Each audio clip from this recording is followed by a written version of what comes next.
Online Nepal HD. यदि यो YouTube च्यानललाई सब्स्क्राइब गर्नुभएको छैन भने सब्स्क्राइब गरिहाल्नुस् है, नत्र पछि परिएला नि।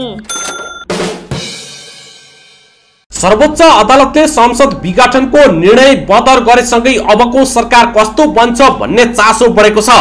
अदालतको आदेशले तत्कालै शेरबहादुर देउवा प्रधानमन्त्री बने पनि 1 महिनापछि अवस्था के होला भन्ने प्रश्न उठ्न थालेको छ। नेपाल बार एसोसिएसनका पूर्व महासचिव सुनिल कुमार पोखरेल पहिलो चरणमा राष्ट्रपतिले मंगलबार अपराह्न 5 बजेभित्र शेरबहादुर देउवालाई प्रधानमन्त्रीमा नियुक्त गर्नुपर्ने बताएका छन्। पोखरेलले भनेका छन्, अब सबैभन्दा पहिले राष्ट्रपतिले मंगलबार अपराह्न 5 बजेभित्र कांग्रेस सभापति शेरबहादुर देउवालाई प्रधानमन्त्रीमा नियुक्त गर्नुपर्ने हुन्छ। त्यसपछि उहाँले 30 दिनभित्र सांसदबाट विश्वासको मत लिनुपर्ने हुन्छ। तर 30 दिनभित्र प्रधानमन्त्रीले विश्वासको मत लिन नसकेको अवस्थामा राष्ट्रपति समक्ष दुईवटा विकल्प रहने पोखरेलको दाबी रहेको छ। पहिलो विकल्प भनेको संविधानको धारा 76 को उपधारा 7 बमोजिम संसद विघटन गरी निर्वाचनको मिति तोक्ने वा फेरि एकपटक धारा 76 को उपधारा 2 बमोजिम सरकार गठनका लागि आह्वान गर्ने। संविधानको धारा 76 को उपधारा 7 मा उपधारा 5 बमोजिम प्रधानमन्त्री बनेका व्यक्तिले संसदबाट विश्वासको मत प्राप्त गर्न नसकेको अवस्थामा प्रधानमन्त्रीको सिफारिसमा राष्ट्रपतिले प्रतिनिधि सभा विघटन गरी 6 महिनाभित्र निर्वाचनको अर्को प्रतिनिधि सभाको निर्वाचन सम्पन्न हुने गरी निर्वाचनको मिति तोक्ने व्यवस्था रहेको छ। तर बारका पूर्व महासचिव पोखरेलको भनाइलाई आधार मान्ने हो भने संसदबाट प्रधानमन्त्री चयन हुन सक्ने अवस्था भएसम्म संसद विघटन गर्न नपाइने भन्दै राष्ट्रपतिले एक पटक फेरि संविधानको धारा 76 को उपधारा 2 बमोजिम सरकार गठनका लागि आह्वान गर्न सक्ने छिन्। संविधानको धारा 76 को उपधारा 2 बमोजिम संसदमा प्रतिनिधित्व रहेका दल मध्ये कुनै एक दलको बहुमत नभएमा 2 वा 2 भन्दा बढी दलका समर्थन लिएर प्रधानमन्त्रीमा दाबी गर्न सक्ने व्यवस्था रहेको छ। तर राष्ट्रपतिले संविधानको धारा 76 को उपधारा 2 बमोजिम सरकार गठन गर्न आह्वान नगरेमा वा 76(5) अनुसारको प्रधानमन्त्रीले विश्वासको मत लिन नसकेको अवस्थामा पनि शेरबहादुर देउवा नै काम चलाउ प्रधानमन्त्री रहने सम्भावना रहेको छ। यस अर्थमा राष्ट्रपतिले फेरि पनि संविधानको धारा 76 को उपधारा 2 बमोजिम सरकार गठनका लागि आह्वान नगरेमा वा त्यसबाट पनि प्रधानमन्त्री चयन हुन सक्ने अवस्था नभएमा शेरबहादुर देउवा अबको कम्तीमा 7 महिना प्रधानमन्त्री बन्नेछन्। सांसदबाट विश्वासको मत लिएको अवस्थामा भने प्रतिनिधि सभाको बाँकी कार्यकाल अर्थात 17 महिना 2079 साल मक्सिरसम्म कांग्रेस सभापति शेरबहादुर देउवा प्रधानमन्त्रीमा आसीन हुनेछन्।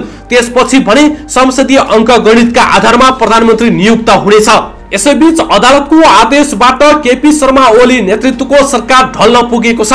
शेरबहादुर देउवा प्रधानमन्त्री बन्दैछन्। आफ्नै अध्यक्षलाई पछारेर विपक्षी दलका सभापतिलाई उक्त पदमा पुर्याउन साथ दिने मुख्य नेता हुन् माधव कुमार नेपाल। एमाले अध्यक्ष ओली र वरिष्ठ नेता नेपाल बीचको अत्यन्त तिक्ततापूर्ण सम्बन्धले उक्त दल फुटको जोखिममा पनि पुगेको छ। यी दुई नेता बीच राजनीतिक सम्बन्धमा उतार चढाव रहँदै आइरहेको छ।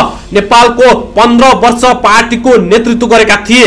नेपालकै छत्रछायामा लामो समय रहेका ओलीले 2071 को 9औं महाधिवेशनमा उनीसँगै प्रतिस्पर्धा गरेर नेतृत्व हात पारे। भारतद्वारा गरिएको नाकाबन्दीको प्रतिकारको नेतृत्व गरेका कारण ओलीको उचाइ बढ्दै गयो। उनकै नेतृत्वमा भएको स्थानीय निर्वाचनमा एमाले सबैभन्दा ठूलो पार्टीमा स्थापित भयो। 2074 को आम निर्वाचनमा ओलीकै नेतृत्वमा नेकपा माओवादी केन्द्रसँग चुनावी गठबन्धन गरेर नेपालमा कम्युनिस्ट शक्ति झण्डै 2/3 नजिक पुग्यो। 2074 फागुन 3 मा ओली नेतृत्वमा 2/3 नजिकको सरकार बन्यो। 2075 जेठ 3 मा एमाले र माओवादी केन्द्रको एकीकरण गरी नेकपा बनेको थियो। यी सबै विषयमा ओली एकलौटी बढेको र आफूसँग छलफलै नगरेको भन्दै नेपालले असन्तुष्टि जनाउँदै गएका थिए। एकीकरण पछि सुरुवाती दिनमा नेकपाका अध्यक्ष द्वय ओली र पुष्पकमल दाहाल मिलेर गरेका हरेक निर्णयमा उनको आपत्ति रहँदै आयो। ओली र दाहालले चोचो मोचो मिलाएर आफूलाई किनार लगाएको प्रतिक्रिया पनि उनको रहँदै आएको थियो। दोस्रो मृगौला प्रत्यारोपण पछि ओली र दाहाल बीच अन्तर्विरोध बढ्न थाल्यो। नेकपा भित्रै ओली विरुद्ध नेपाल दाहाल सहितको गठबन्धन बन्यो। लिम्पिया धुरा सहितको चुच्चे नक्सा सार्वजनिक भएर देशभर खुसियाली भइरहेको बेला दाहाल नेपाल गठबन्धनले ओलीको राजीनामा माग्यो। यसले नेपाल र ओलीको तिक्तता अझ बढ्दै गयो। नेकपा कालमा ओली विरुद्ध 19 बुँदे आरोप पत्र दाहालले ल्याएका थिए त्यसमा आफ्नो पनि समर्थन भएको भन्दै ओली विरुद्ध नेपाल पनि लागेका थिए। 2077 साल पुस 4 मा ओली सरकार विरुद्ध दाहाल नेपाल गठबन्धनले अविश्वासको मत ल्याउने तयारी गर्यो। त्यो थाहा पाएर ओलीले पुस 5 मा प्रतिनिधि सभा विघटन गरेका थिए। पहिलो पटकको विघटनपछि ओली र नेपाल बीचको तिक्तता सडकसम्म पुगेको थियो। त्यसपछि नेपाल दाहालले प्रतिगमन भन्दै ओलीको कदम विरुद्ध सडकमा उत्रिएका थिए, देशव्यापी प्रदर्शन गरेका थिए। ओलीले उनीहरू विरुद्ध कार्यकर्ता सडकमा उतारेका थिए। उनीहरूले सडकबाटै 4 पटक ओलीलाई पार्टीको साधारण सदस्यबाट निष्कासन गरेका थिए। सडकबाटै माधव नेपाललाई पार्टीको अध्यक्ष घोषणा गरिएको थियो। ओली र नेपाल दुवै एक अर्का विरुद्ध तुच्छ स्तरका गाली गलौजमा उत्रिएका थिए। फागुन 11 मा प्रतिनिधि सभा पुनर्स्थापना भयो। नेपाल र दाहालले खुसियाली मनाउँदै गर्दा उता फागुन 23 मा नेकपा भंग गरेर एमाले र माओवादी केन्द्रलाई सर्वोच्चले बिउताइदियो। नेपाल र दाहालले आफ्ना पार्टीमा फर्किनु पर्ने बाध्यता भयो। माधव नेपाल सहितले आफूलाई साधारण सदस्यबाट निकालेको तुस ओलीमा रहिरह्यो। 2077 फागुन 23 मा एमाले बिउतिएपछि 4 पटक मात्रै उनीहरू बीच भेटवार्ता सम्भव भएको छ। दुवै पक्षले आफ्ना समानान्तर गतिविधि गरिरहे। नेपाल निरन्तर विपक्षी गठबन्धनसँग मिलेर ओलीलाई सत्ताच्युत गर्न लागिरहे। ओलीले नेपाललाई पटक पटक कारबाहीको डण्डा चलाइरहे। नेपालको विपक्षी गठबन्धनसँग मिलेर ओली नेतृत्वको सरकार विरुद्ध अभिव्यक्ति दिइरहे। दोस्रो तहको नेताको प्रयासमा एकताको कार्यदल बनेर काम अघि बढाउँदा पनि उनीहरू बीचको सम्बन्धमा सौहार्दता कायम भएन। 2078 साल असार 27 मा कार्यदलले 10 बुँदे एकताको सहमति गरे। त्यसमा नेपालले भने अपनत्व ग्रहण गरेनन्। उनले तत्कालै असन्तुष्टिको प्रतिक्रिया दिए। सर्वोच्च अदालतले दोस्रो पटक गरेको प्रतिनिधि सभा पुनर्स्थापना र देउवा प्रधानमन्त्री बनाउन दिएको प्रमादेश। यसैबीच सर्वोच्च अदालतले विपक्षी दलका नेता शेरबहादुर देउवालाई प्रधानमन्त्री बनाउन प्रमादेश जारी गरेसँगै एमाले वरिष्ठ नेता माधव कुमार नेपाल विपक्षी गठबन्धनबाट अलग भएका छन्। सर्वोच्च अदालतले सोमबार जारी गरेको प्रमादेशपछि बसेको गठबन्धनको बैठकलाई सम्बोधन गर्दै नेता नेपालले परिस्थिति बदलिएकाले गठबन्धनबाट अलग भएको बताएका हुन्। लोकतन्त्र, गणतन्त्र, संघीयता र अग्रगमनका लागि हुने जुनसुकै लडाईँमा मेरो साथ रहन्छ, तर अहिले हाम्रो पार्टी फरक परिस्थितिमा एकताको प्रक्रियामा छ र त्यस अनुसार काम पनि अघि बढिरहेको छ। त्यसैले अब हाम्रो पार्टी नेकपा एमाले जे निर्णय गर्छ त्यस अनुसार पार्टी अगाडि बढ्छ। फरक तरिकाले अगाडि बढ्ने भन्ने हुँदैन। तपाईहरूले एमालेसँग पनि मुलुकको हितका निम्ति छलफल र सहकारीको कोसिस गर्नुहोला।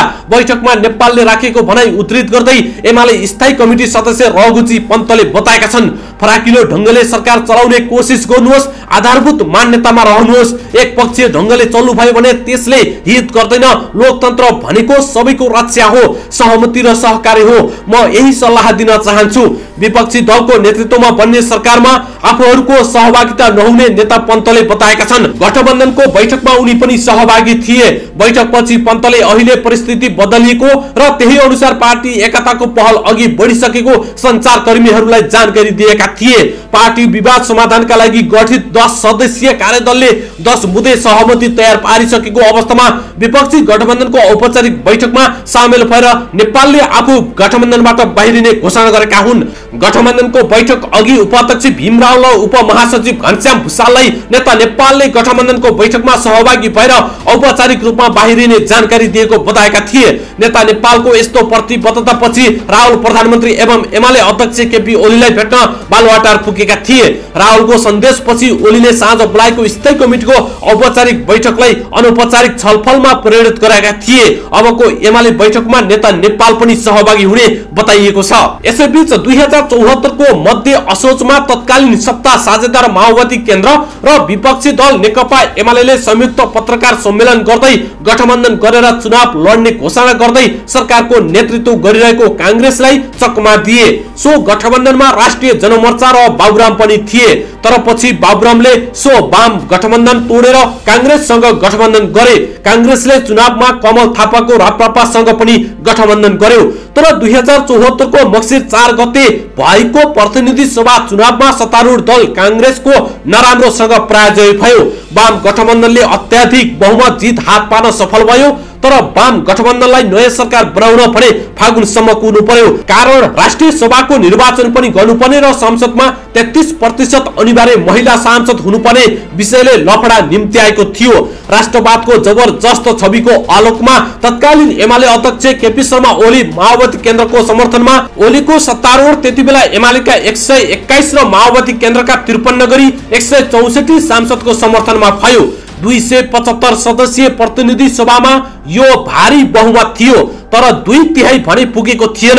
2075 जेठ 3 मा एमाले र माओवादी केन्द्र बीच पार्टी एकीकरण भयो।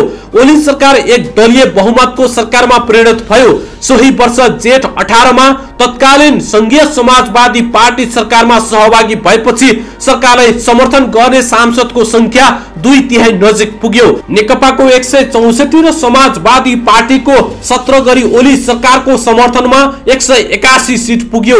2/3 का लागि 184 सिट आवश्यक हुन्थ्यो। 17 सिट रहेको तराई केन्द्रित अर्को दल तत्कालीन राष्ट्रिय जनता पार्टी राजपाले पनि सरकारलाई बाहिरबाटै समर्थन दियो। यसबाट ओली सरकार 2/3 बहुमतको बन्न पुग्यो। 2017 सालमा तत्कालीन कांग्रेस सभापति बीपी कोइराला पछि 2/3 को समर्थनमा प्रधानमन्त्री बन्ने ओली दोस्रो प्रधानमन्त्री बने। ओली कोइराला भन्दा पनि शक्तिशाली प्रधानमन्त्री बने, किनकि कोइराला प्रधानमन्त्री बन्दा राजतन्त्र थियो र राजाको सरकारमाथि अप्रत्यक्ष अंकुश थियो, तर ओलीमाथि संविधान बाहेक कसैको अंकुश थिएन। नेपालको संसदीय इतिहासकै सबैभन्दा शक्तिशाली प्रधानमन्त्री बनेको बहिर्गमन भने विवादास्पद हुने भएको छ। सोमबार सर्वोच्चले कांग्रेस सभापति देउवालाई मंगलबार 5 बजेसम्म प्रधानमन्त्री नियुक्त गर्न परमादेश दिएकाले अब ओलीको बहिर्गमन निश्चित भएको छ। संसदीय अभ्यास वा आम निर्वाचनबाट नभई अदालतको फैसलाका कारण ओलीको बहिर्गमन हुन लागेको हो। 2075 को सुरुवातीदेखि 2/3 को समर्थनमा रहेको ओली सरकार 100 वर्षको अन्त्यमा आइपुग्दा बहुमतमा सीमित भयो। राज्यपालले 2075 फागुन 25 मा सरकारलाई दिएको समर्थन फिर्ता लिएपछि ओली सरकारको समर्थनमा 181 सिट बाँकी रह्यो। राज्यपालले समर्थन फिर्ता लिएसँगै ओलीले संसदमा समर्थन गुमाउन सुरु भयो। राज्यसभा पछि संघीय समाजवादी पार्टी 2076 पुस 8 मा ओली सरकारबाट बाहिरिएको थियो। अब ओली सरकारको समर्थनमा 1 सिट रहेको राजमो मात्र बाँकी रह्यो। नेकपाको 164 सिट र राजमोको 1 सिट बाँकी रह्यो। संघीय समाजवादी पार्टीले समर्थन फिर्ता लिएसँगै सत्तारूढ दल नेकपामा विवाद सुरु भयो। यो विवादका कारण ओली नेकपाको पार्टी र संसदीय दलमै अल्पमतमा रहेको चर्चा भयो। यद्यपि उनलाई पार्टी र संसदीय दल दुवैमा चुनौती दिएन, छलफलमा मात्र भयो। तर विवाद बढ्दै जाँदा गत पुस 5 मा ओली सरकारले पहिलो पटक प्रतिनिधि सभा विघटन गर्दा सो सरकारमा रहेका 7 जना मन्त्रीहरूले सामूहिक राजीनामा दिँदै ओली अल्पमतमा रहेको सन्देश दिए।